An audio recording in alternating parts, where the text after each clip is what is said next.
Seorang warga asal Desa Bulian, Kecamatan Kubu Tambahan, menunjukkan kreativitasnya di masa pandemi COVID-19.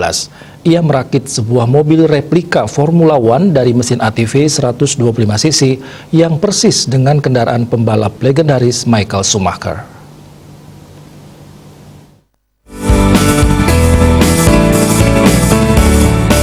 Salah satu warga Desa Bulian Kubu Tambahan, IGD Sandi Anom, sejak Agustus lalu mulai merancang replika mobil Formula One yang diimpikannya sendiri. Replika bermesin ATV 125cc ini ia garap selama 2 bulan lebih dan tampak sangat mirip dengan mobil Formula 1 aslinya yang dimiliki oleh pembalap legendaris Michael Schumacher. Sandi yang merupakan seorang pekerja migran Indonesia ini juga mengungkapkan alasannya membuat replika mobil balap ini. Tak lain dan tak bukan adalah kecintaannya terhadap balapan Formula 1. Bahkan dirinya rela merogoh kocek hingga 30 juta rupiah demi mewujudkan impiannya ini. Mesin dan segala suku cadang dibelinya secara online. Semua standar sebuah mobil hampir disematkan di mobil replika tersebut, mulai dari lampu, klakson, spion, rating, dan bahkan sabuk pengaman bagi pengendara.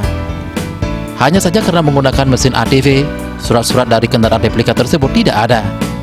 Sandi juga mengaku beberapa kali mengalami kendala ketika merancang mobil ini, seperti shock breaker yang kurang cocok, ataupun kendala di presisi pada roda kemudi. Mesinnya mesin ATV 125cc. Spare partnya sama kayak mesin Supra. Beli kesulitannya dari modifikasi ini apa, Bli? Apa sih yang paling sulit? Gitu. Oh, yang paling sulit kan ini karena manual, jadi mencari kestabilan itu. Antara ban depan ini kan istilahnya, kalau ini masih sederhana, nggak ada sudut chamber atau caster itu kayak mobil. Itu yang kesulitannya, ini masih sederhana. Kalau mobil asli kan pas kalau kita belok tuh setirnya kembali. Kalau ini enggak. Manual kita yang malah. Gitu.